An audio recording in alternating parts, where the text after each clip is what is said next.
একদিন এই চালাক শিয়ালটা ফ্রিতে জেলের ভাত খাওয়ার জন্য ইচ্ছা করে নিজেকে পুলিশদের ফাঁদের মধ্যে আটকে দেয়। এরপর অনেক জোরে জোরে কান্না শুরু করে দিলে তার শব্দ শুনে পুলিশ তাকে ধরার জন্য চলে আসে, কিন্তু পুলিশ তাকে নির্দোষ মনে করে লাথি মেরে সেখান থেকে তাড়িয়ে দেয়। কিন্তু তখনই সে সিলভার কালারের রং খুঁজে পেলে তার মাথায় একটা আইডিয়া চলে আসে। এজন্য সে ওই রঙগুলোকে তার গায়ে লাগিয়ে নকল আসামি হয়ে যায়, যার কারণে পুলিশেরা তাকে আসামি মনে করে জেলখানায় ধরে নিয়ে গেলে সে অনেক খুশি হয়ে যায়। কিন্তু তাকে জেলখানায় বন্দী করার পর একটা বৃদ্ধ নেকড়ে তাকে এই জেলখানার ভয়ঙ্কর শাস্তিগুলোর কথা বলতে শুরু করে, কিন্তু তখন শিয়ালটা তার কথাগুলোকে একদমই বিশ্বাস করছিল না।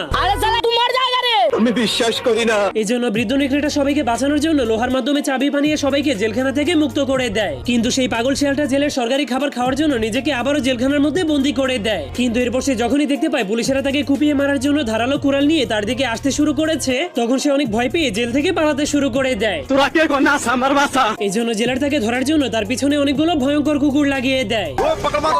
কিন্তু তখনই পানিতে নামার কারণে তার উপরে লাগানো নকল রংটা